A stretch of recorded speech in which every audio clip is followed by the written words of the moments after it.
Okay, so now we've done question 2, I'd like you guys to do question 5, 8 and 9 in your question pack. Pause here and then I'm going to go through them. Okay, so question 5, muscle contraction requires ATP. What are the advantages of using aerobic rather than anaerobic respiration to provide ATP in a long distance race? Well, aerobic respiration produces a higher yield of ATP per glucose, is the first mark point, and anaerobic respiration produces lactate, which is a waste product which lowers pH of tissues. Okay, which for that we get 2 mark points. So that's 3. Well done.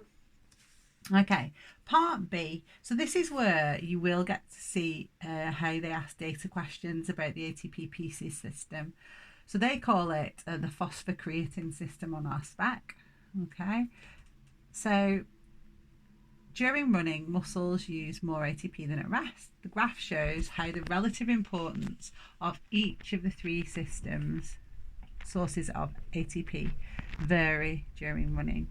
So we can see that phosphocreatine starts providing a lot of energy in the form of ATP for muscle contraction very, very quickly after you start exercising, but that declines and stops completely by 30 seconds.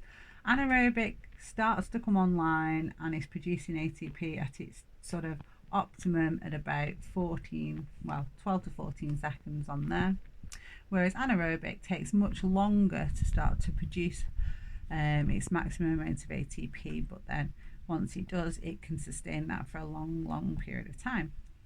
So 100-meter race lasts about 10 seconds, unless I'm running it. Which of these processes will be the main source of ATP? So it will be the breakdown of phosphocreatine, because for longer of that race, if you look at the graph, phosphocreatine would be releasing the energy for ATP production. So that's that one. Why are additional sources of ATP needed during a 200-meter race? Well, that alone, by the time you're in a 200-meter race, you've kind of over half the amount that you had originally released. So if you just carried on with your phosphocreatine system, very quickly you'd be at about 50% of the ATP you could produce originally. So an answer like it lasts longer than a 100-meter race, so the phosphocreatine system only provides enough energy release for the first few seconds. Anaerobic system, if you like, or anaerobic respiration, then takes over the production of ATP. If they asked me to use the data, I would actually have to quote the data on the new spec. That might be what they do to you. Then we're given a picture, okay, and we're asked again to reference these bands. So describe 2 ways visible in the diagram in which the contracted myofilament differs from the relaxed.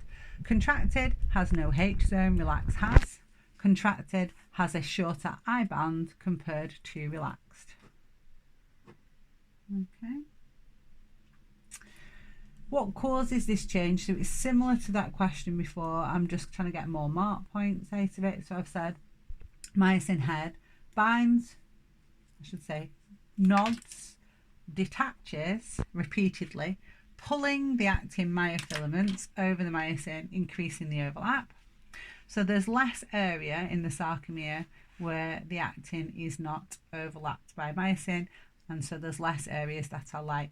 The only thing I think they might do on the new spec is make you do something about the microscope there. There might be some indication in the question, and you might say because more light passes through.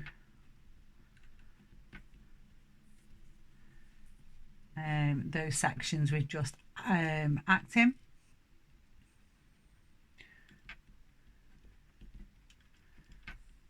And that's why they appear lighter in colour. Okay, and then D is describe how transmission occurs across the synapse between the motor neuron and the muscle fibre. So calcium 2 plus diffuses into the motor neuron as an action potential arises at the synaptic knob as the calcium 2 plus channels open in the presynaptic membrane. So that would be 1 mark. Vesicles containing acetylcholine fuse with the presynaptic membrane, releasing acetylcholine into the synapse. Second mark. Acetylcholine diffuses across the synapse and binds to complementary receptors on the surface of the postsynaptic membrane. Third mark. This causes calcium 2 plus release from the sarcoplasmic reticulum to the myofibril inside the muscle fibre. And in terms of detail marks, just there may be an additional one here. It's for naming the acetylcholine. Okay, right. So from there, we're moving on to question 8. So question 8 was a new spec one. It shows you 2 cross sections of tissues, control mice versus trained mice. Okay. And it talks about this stain being for this particular enzyme activity that's involved in Krebs cycle. So it says suggest one reason for the difference in the staining between these 2 tissues. So you're allowed to say more mitochondria in the muscle fibres of the trained mice, so more of this named enzyme activity. Or you might have said there's more aerobic respiration in the trained mice muscle fibres. That would have got you the mark as well. And if you'd have said there were more slow twitch muscle fibres in the trained mice, you'd have also got the same mark point. So it was quite a nice mark. The scientists then compared the length of time that the control mice and the trained mice would carry out prolonged exercise.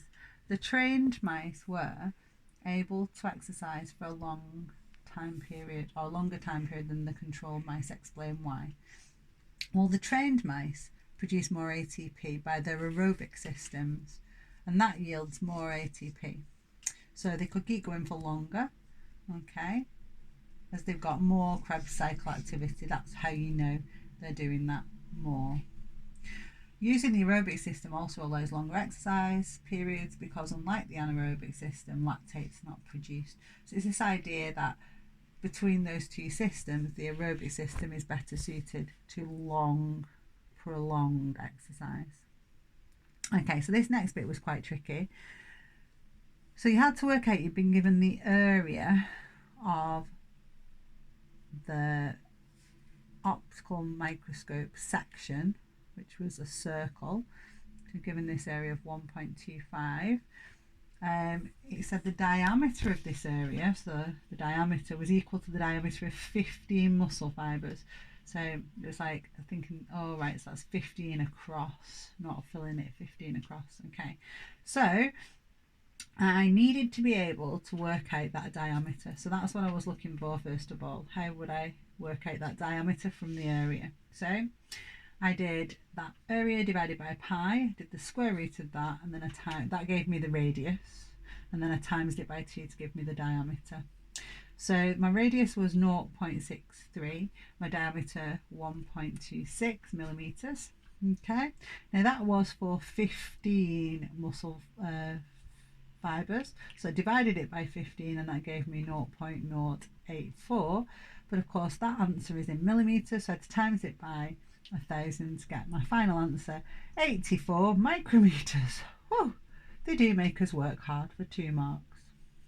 Okay, and then the final part of this question was comparing the young mice and adult mice, 2 differences between the samples. Okay, now I did mine on my graph. I identified that the range was narrower for the young mice compared to the adult mice, and the modes were in 2 different positions, because this is the number of muscle fibres, so like the frequency that hit that category, so that they're modes. So I just wrote this as the younger mice had muscle fibres that ranged from 14 to 47 micrometers, while the adult mice had a larger range of 17 to 86. And then we said young mice had a mode of 30 and the adult mice had a mode of 50. So there were 2 clear differences. Okay, on to question 9. So looking at your diagram, I'm hoping that straight away you were able to identify things from the stuff we did last lesson. So C was pointing actually at that section where there's no overlap still. So that's where there's myosin on its own. So you got your mark point for myosin. Obviously mitochondria, and then obviously, because you can see made up of sarcomeres, that was a myofibril, and that should have said A and B, and then it was sarcomere. Then a really nice simple calculation. So calculate the actual distance between A and B. So give your answer in micrometers. So I measured my distance as 48 millimeters. So that's my image size. I want to divide that by my magnification. I always convert it to micrometers before I do that. So I times it by 1,000 to make it micrometers. Divide it by 50,000. My answer was 9.6 micrometers. The image shows glycogen granules present in the skeletal muscle. Explain the role of them. Well, they store glucose, or you could have said they're hydrolyzed to release glucose, and that glucose is used in respiration for the production of ATP. So it was that simple. And then it says during vigorous exercise, the pH falls in the muscle. This leads to a reduction in the ability of calcium ions to stimulate muscle contraction. Suggest how? Well, you know tropomyosin is a protein. So decreased pH would alter the shape of the protein, the tropomyosin. Calcium 2 binding sites might be the bit of it that's affected. So fewer calcium 2 plus, so fewer calcium ions bind to the tropomyosin. That means fewer tropomyosin move to reveal binding sites on the actin. So you've got 1, 2, 3 there. Okay, that's it for today.